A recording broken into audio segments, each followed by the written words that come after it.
This is Marianne Williams. Linda Verlay. And I'm Carrie Thurgood, and we did the National Hispanic Cultural Center. And this is our. Try it All over right. here.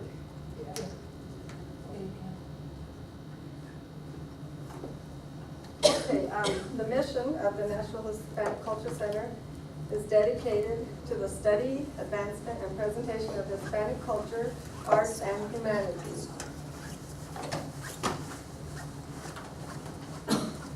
Vision. The vision of the National Hispanic Culture Center is committed to providing motivating and meaningful educational opportunities to children, youth, educators, and the community in visual arts, performing arts, history, language, and literary arts. And also would like to thank Doug Simon from the National Hispanic Culture Center for being here this evening. And next we'll have a presentation which ties in with the cultural diversity of the Hispanic Culture Center.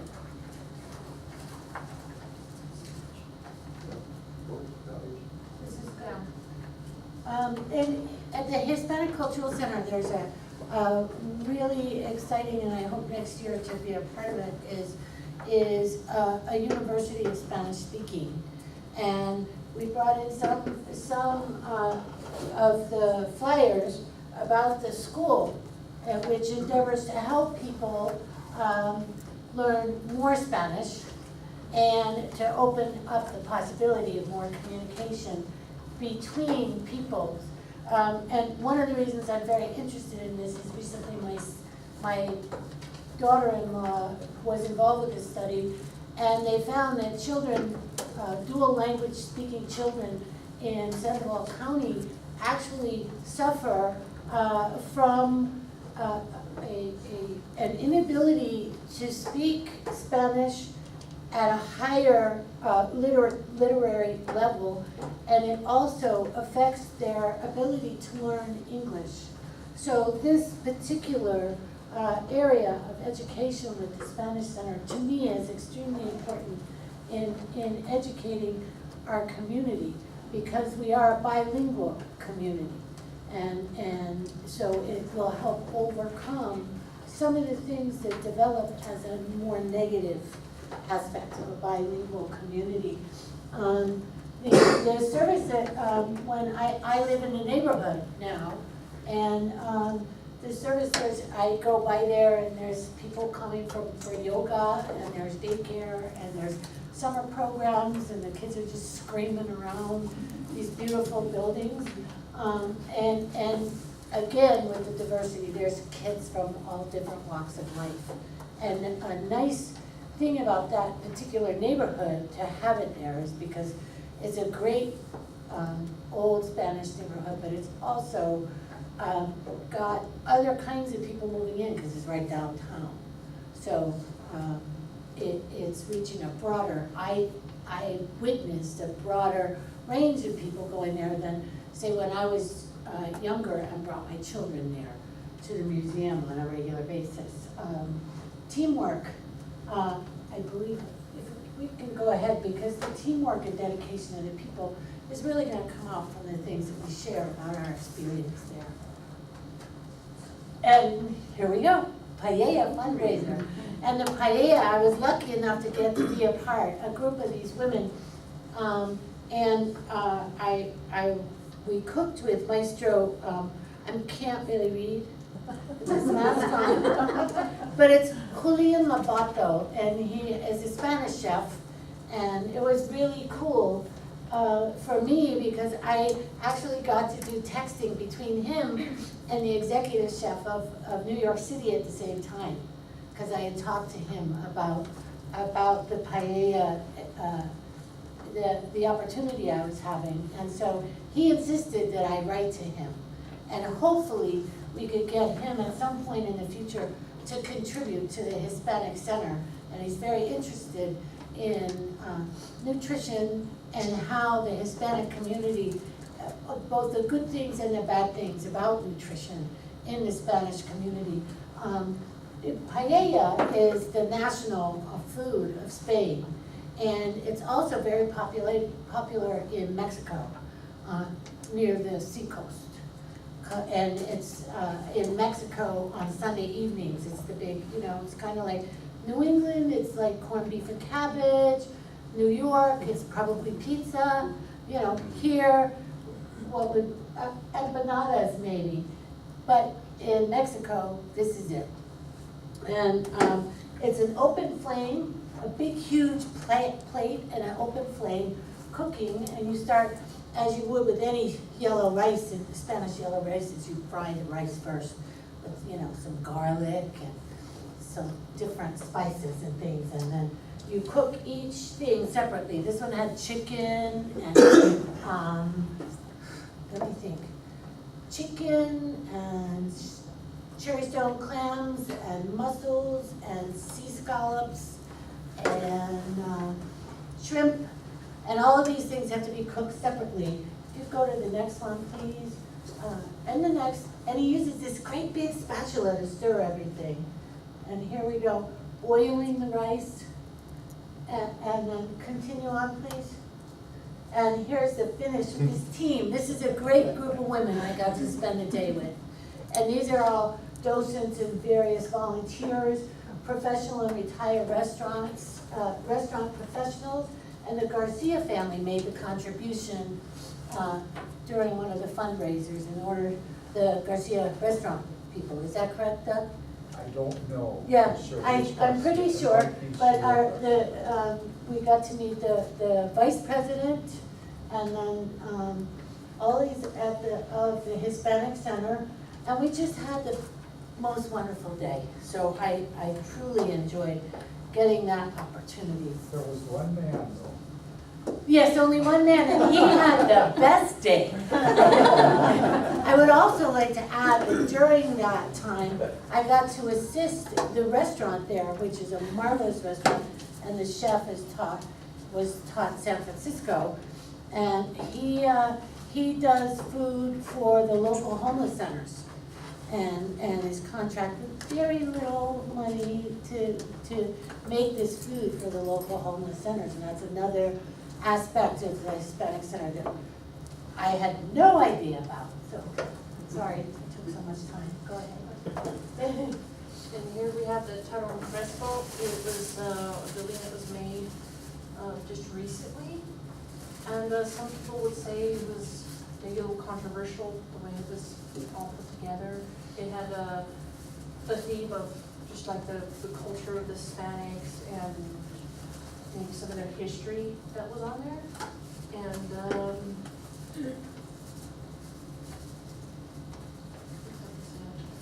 Yeah, I wanted to add about the fresco. I have a master's in wall decoration, and I thought it was really beautifully done. But as far as historical sense goes, I felt being a person of mixed race. I'm Hispanic and Anglo and Native American. I felt, and I think this is just one man's view, and I really wanted it to be a little less. For me, I would have liked more of the history of conquer. We're all people who were conquered. In my ancestors, I was conquered. I was a conqueror. I was a rapist, and I was the raped. And this is a thing I think is very important to our community, that we speak openly about the fact that thousands and thousands of people were murdered in order to make what we are today. And many people lost their lives and their culture and their language and their gods. And I internally have had to come to terms with those conflicts of my ancestors, and forgive parts of me and support parts of me. And I felt disappointed that when I was told the story, that some of that wasn't brought up. And I think that we should never be ashamed of our history. Anyway, go ahead. Sorry, I'm gonna mess up our time.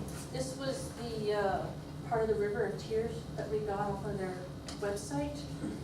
It was a story of La Llorona and the women of Juarez. It was like a combination of the two, and she started off as like a Hispanic person going to school, and she was in the Southwest, to someone who was in slavery, to someone that was like persevered and was able to communicate between maybe some of the slaves and actual people who were, you know, like the officers, I guess you could say.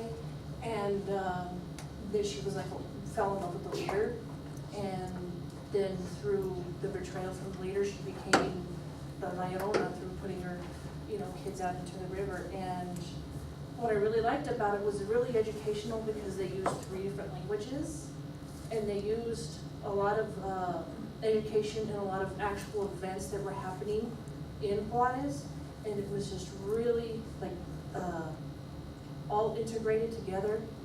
And they had like right at the beginning, you'd get these rocks, and they would have a name on them. And each of these names would be a name of a person, and it would have like their age and I think the day they died, and everybody would bring them up to the front of the stage.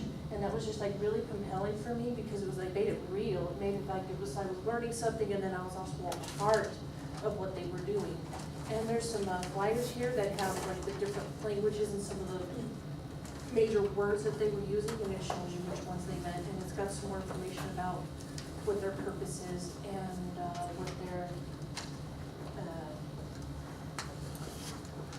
what they strive for, and what each individual has done educationally and out in the community as well.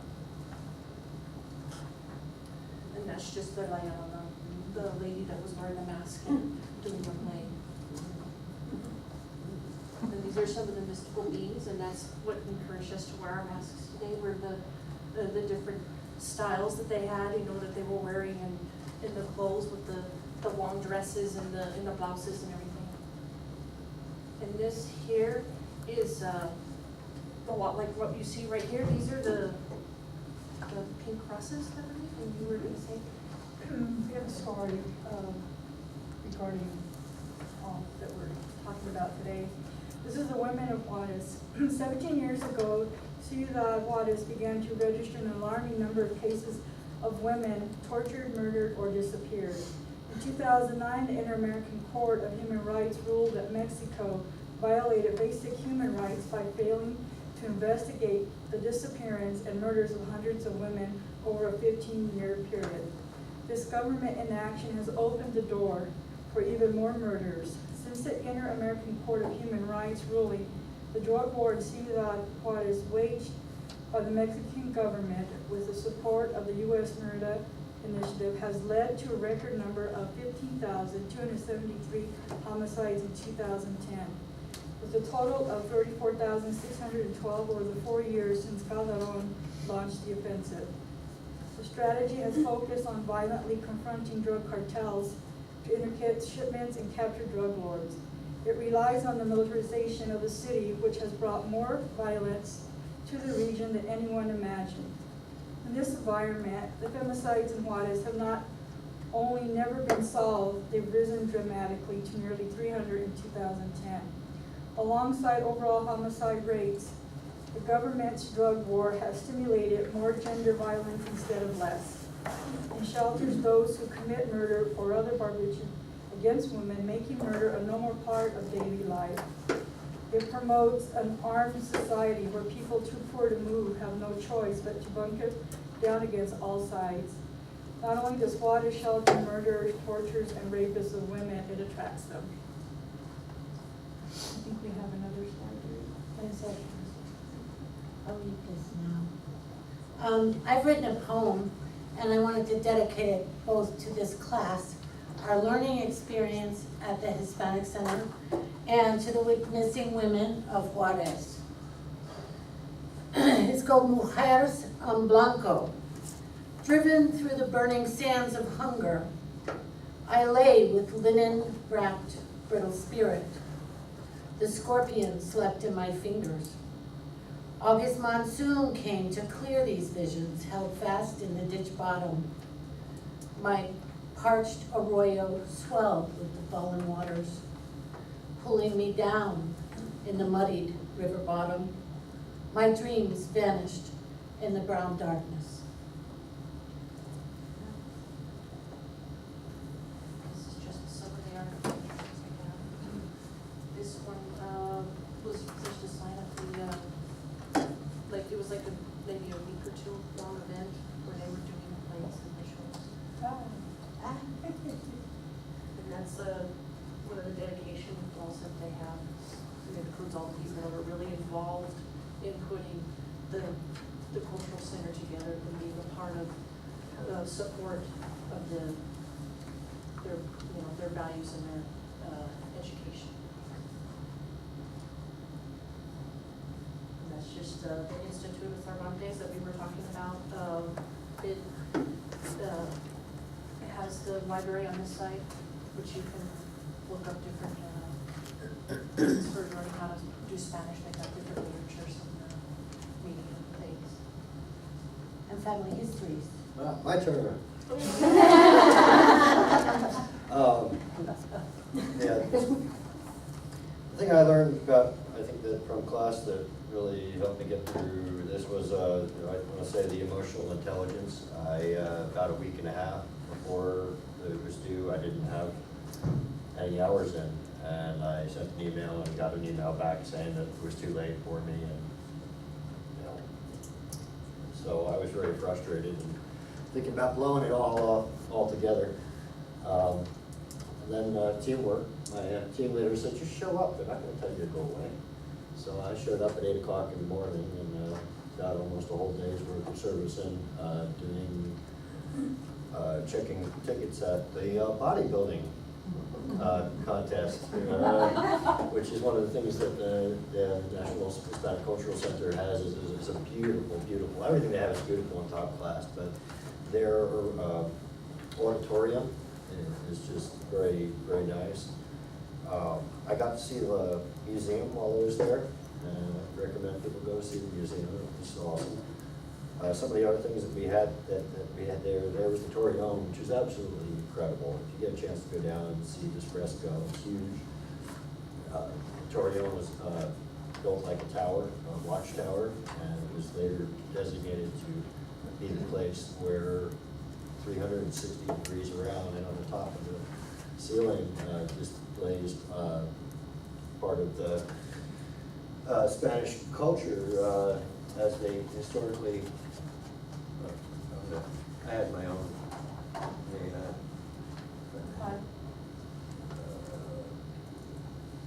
I wanted to know. I didn't really know what was what. And I wanted to know, so I'd done my own research kind of, and some of the things I found were where Spanish is spoken in the world, and the difference between Spanish and Hispanic, which I just wanted to know was Spanish is specifically from Spain, and through the years and over the centuries of Spanish migration, they've incorporated bits and pieces of the cultures for all the people that they've come across. So someone who has maybe a different origin than from Spain could be still Hispanic. Where anyway, some of the Spanish guitar, something. I'd like to get some Spanish music. It didn't quite happen. Pablo Picasso is Spanish.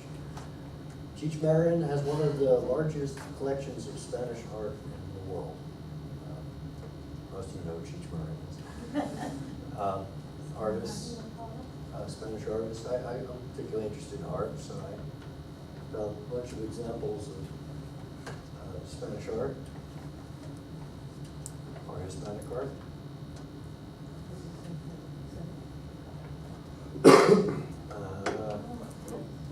Paper down. One of the things I learned is that you can volunteer down there to usher, and they have some very neat shows coming through.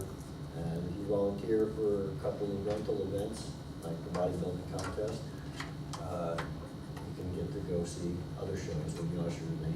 I got to see part of the bodybuilding show myself, and took a few pictures, but artists were I kind of found a few I think what I learned, and relating to psychology or human relations or psych, I didn't get to see the show that these ladies saw with Valderona, and brought attention to the hundreds of women that have been found in the desert out there. And culturally, I think this is just as good as it gets, when you can have a performance, an artistic endeavor that brings attention to people to something that's very serious going on. It moved me to make this Choya cross and learn a few new words: mother, sister, daughter, and not one more. And there's a bunch of links that I had out there. That's basically what I got. Thank you. Where is yours? I believe that's Are there any questions? I'd like to say something. Yeah. I would like to talk about my experience. Oh, Okay, my experience volunteering at the National Hispanic Culture Center has been very rewarding and exciting. It has given me the chance to learn about art culture that I have not had the chance to know that well. Also, I've met so many different people. I've learned the ethics, interaction from each and every one. I have learned to respect everyone. Respect is such an important value, and that is what I want to teach others as I grow. And the other thing is, get out there, volunteer, it does a body and a mind good. It does.